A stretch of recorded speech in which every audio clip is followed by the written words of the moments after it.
Hey, it's Rob from About EVs back with another video. This is our 2023 Chevy Bolt EUV rental that we got from Hertz. And they kind of just give you this car without telling you much about an electric vehicle. Is that right? They just kind of threw it at you. And they give you this QR code to scan. And I don't know, for a person that's not really an electric vehicle person like you, this is kind of intimidating to get in this car and not know where to charge it or how to charge it. What we ended up doing is taking the manual charger out of the trunk and plugging it into an outlet on the side of the house. And that's how we're basically charging it, but it's the slowest way to charge. This car already charges very slow even on a fast charger. It only charges at 60 kilowatts rate.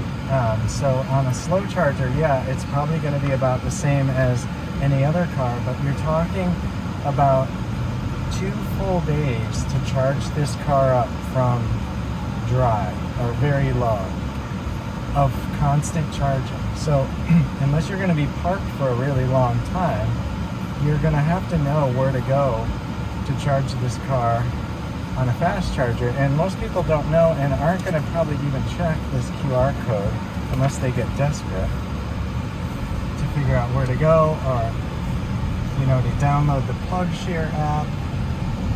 The car doesn't come with any of that stuff. It has Apple CarPlay, but it's, unless you have the PlugShare app already downloaded and know how to use it, the car's not going to tell you where to go get a charge. It doesn't have that functionality built in. So just some caveats I wanted to point out about getting a rental car as a normal person that's coming from a gas car, like my wife. So she doesn't have an electric car. She knows about them because I have one, and I've had 2 2017 Bolts, and I have a Tesla as well. So she's familiar, but she doesn't know exactly all the nuances of how to charge it, how to open the door, how to plug it in. Like, I had to show her all that. And somebody that doesn't have someone like me available is going to be in a pinch because they're coming from the gas world, so they really don't know, and they could probably find the car pretty intimidating. Well, that's the only reason I got it, because I knew you were with me. I was going to be like, okay, cool, you know, I can do this, do that, and get you set up, right? Yeah. But otherwise, we'll go through the car really quick as it compares to the 2017. They totally changed the display here. The buttons are all different. It's actually feels a lot bigger than the 2017 Bolt. I don't know that it is. I think it's still a 10.2 inch display. I will look that up and put it on the video. But it feels bigger, and I only think it feels bigger because it has a bigger bezels. It's not using it all. But it also, they moved all the climate controls down below. If you guys remember on the 2017, the climate controls are split between below, and it takes a section of the bottom of the display that's always available to control the climate. That's gone. So the whole display is used for Apple CarPlay or wherever else mode you're in, which is actually better because now you've got more real estate here. I like that. Yeah, I it's need a really big nice. Screen. It's got wireless Bluetooth now and wireless Apple CarPlay, so that you don't need to connect a cord to it like I do in the 2017 or below. You can still do it. I see a USB and USB. And it wirelessly charges. Yeah, it's got USB ports back there that you could use, but you don't need them because it has the wireless charger built in, which is also nice. They changed the sport mode button. It used to be up around here, and they changed it just looks like a checkered racing flag. So that's sport mode button. If you put that in, you get a remapping of the accelerator pedal so that the less you push on it, the more faster it goes. Traction controls here. I think it used to be up top, but I don't quite remember. It's got lane keep assist. And this is the base model, by the way. I don't think it has any options on it. So this is what you're getting for the base price. Lane keep assist is basically just warning you if you go out of your lane. It has a little bit of a nudge on the steering wheel, but if you go past the lane, it's just squawking at you. So it's not really like if you're in a Tesla, it's actually going to drive in the lane and steer. This car doesn't have that. Does it shake the wheel like my car? If I get off the lane, it shakes the wheel. I remember it's pulling back a little bit. I don't think it's vibrating. Like in a Tesla, you can switch between a vibration, a pull. It's got like 2 modes you can switch between. I don't know that there's a setting to change it on here. I don't think there is. I think it's just what it is. In my gas car, the steering wheel will vibrate. Yeah, so you get the vibration. I didn't feel vibration. I just felt it like tugging me back into the lane, and then if I kept ignoring it, it would just go beep, beep, beep, beep, beep, and squawk. They redesigned all the shifter knob is not there anymore. It's all push button. It's really nice. It's much better than it used to be. Everything's a button push or a pull. And in the 2017 generation, you would have to drive it in low to get one pedal driving. So they removed the low completely and just replaced it with a one pedal driving button, which makes a lot more sense. People aren't going to know to put it in low unless you're an enthusiast to get one pedal driving. So they changed it and they just made it a one pedal driving button, which you prefer, right? I love it. Is it nice once you get used to it? Yeah, once you're used to it, I love it. It's the way to drive. Yeah. So the parking brake is here. They changed the whole console a little bit. The regen button here, which used to be behind the wheel, is now here.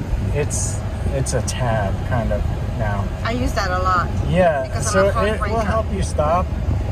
I don't find it quite as aggressive as the 2017 Bolt. It's toned down slightly. That's my impression. I could be wrong. It feels like it's toned down slightly. It's got the anti-collision warning.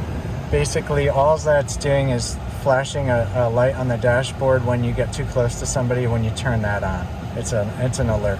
It's not actually doing any braking for you, as far as I know. I haven't pushed it that far, like if we're actually going to collide, but it does just warn you.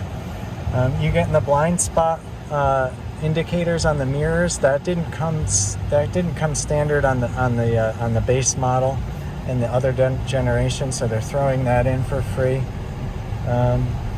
Anything else I can't think of that this car has as far as what you're getting over the other 2017 generation. As far as the driving goes, I definitely feel like I'm up higher than I was in the 2017 Bolt, or if you're in the EV model. Definitely feels lower. I don't know if that's just a perception, but it definitely feels like I'm higher up, maybe a few inches higher, 6 inches higher. The drive on this car is beautiful. It really drives very nice. I think it's better than my 2017. It's more refined. It's smoother over the bumps. It handles really nice. Of course, I'm driving a brand new car that has 2,000 miles on it, but it definitely feels better. And it's got pep, right? Don't you think it's got good pep? I think it's a little faster. I'm going to do a Dragy test with it. We'll clock the quarter mile, and I'll either post that in with this video or I'll make a separate video on it to see how fast it is compared to my 2017 Premier that I did the Dragy test on. Hey guys, well I didn't get the video, so I wanted to show you the results of the Dragy test. And on the left side you can see the Bolt EUV ran a quarter mile of 16.16, and you can see on the right side is my 2017 Premier Bolt, which was about a second faster in the quarter mile, and probably to be expected. The Bolt EUV is taller. It's going to have a worse coefficient of drag, and that's probably why we're seeing quite a difference here. I really could get used to this car. You like it, right? Yeah, I loved it. The only problem is the charging. I need something that charges fast.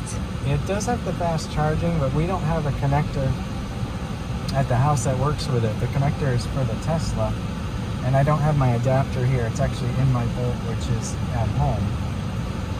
So we don't have a way to fast charge unless we go a level 2 charge or level 3 charger unless we go somewhere.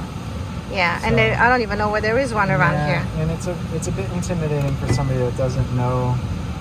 You can't just like go to a gas station and fill up. So it's totally a different type of living in an electric car that not everybody's used to. So, you know, it's cool that Hertz is kind of just throwing these at people, but it's also kind of probably intimidating for an average person. Yeah, But you like this car, right? He told me, you know, I have a choice of a pickup truck or the electric car, and I said okay to the electric car because first of all, I didn't want to pay gas in a F-150. But also you were with me, so I knew you could guide me and direct me and exactly. you know, for somebody that help me. But alone, if you that were would by have. yourself, or if you didn't even know anybody that had an electric car to ask questions Yeah, about, I would not have done it. like it's gonna either make people hate it, or they're just gonna say no, I don't want that car. It's too intimidating, but it was otherwise. Yes, I could totally see myself in a car like this. As long as I can charge it As quickly. long as you can charge it, Yeah. right? Or keep it topped off. And we did get it fully charged, and it was showing 241 miles range. And that's pretty much with normal driving. Now it's at 232 after driving from home to here. Just a few miles. Yeah, but that's regular driving with the AC on all the time. That's probably realistically what you can expect with this car. Driving as a normal person, not trying to hypermile it or go real easy. You could probably guarantee 241 miles in this car, which isn't bad, as long as you know where you can go to fast charge it. Eventually, GM has an agreement with Tesla, so the Tesla Superchargers will be opened up to all these cars. You'll just need an adapter. Hopefully, if Hertz is going to rent these cars out, they give you that adapter.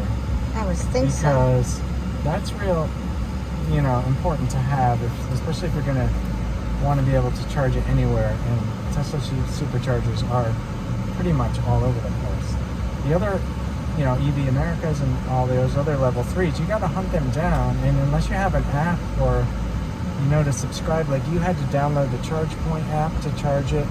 You had to tell me about it. I had no idea. Like you didn't even know. It's like, No. oh, well, we're at a ChargePoint app, ChargePoint charger. You need the app to be able to use it. Like you have to download this app onto your phone. It's like people just don't know that. Like every brand, even Tesla, when it gets to the point where you can charge at a Tesla, you're gonna have the Tesla app, and there's a spot in the app that says "Charge my non-Tesla vehicle," and you'll press that when you're at a supercharger. Like people have to know all this stuff, and it's not like you just pull up to a gas station and get the pump out and plug it in. No, but I must say though, I downloaded the app by myself. I was alone when I had to charge at the mall, and it was very easy to download. It was very easy to follow directions, and I was able to charge all by myself like a big girl. Yeah, and the ChargePoint, you can just scan your phone right on the charger, and it picks it up, which is pretty smooth. That's about as smooth as you can get next to driving a Tesla, where you just plug in it and it communicates with the car. It knows your account. You don't do anything except plug it in, and then it bills your credit card that's on file. The other brands, you have to have the app, but it's not too bad. But you have to know to do that. Like a lot of people are just going to pull up to it that don't know and just plug it in, and then it's not going to work, and they're going to be very frustrated. So anyway, quick review of the EUV. It's a really nice car. I think it's a great option for an electric car, especially if you want a small SUV. This is a cool car. It's really well appointed, even the base model. Like you're getting pretty much everything in it. You're not getting self-driving and all the other bells and whistles and the Bose stereo, but you're getting enough that makes this a really good value, right? Would you say this is a good car? Yeah, I mean, absolutely. We're pretty pleased with it, and I would say you're kind of impressed, right? I was, yes. It's definitely better than your Bolt at home. Yeah, it's definitely an upgrade from mine for sure. And yeah, I could totally see myself in something like this. Yeah, so that's a good endorsement. So anyway, that's our quick review of the Bolt EUV, and stay tuned for more. Thanks.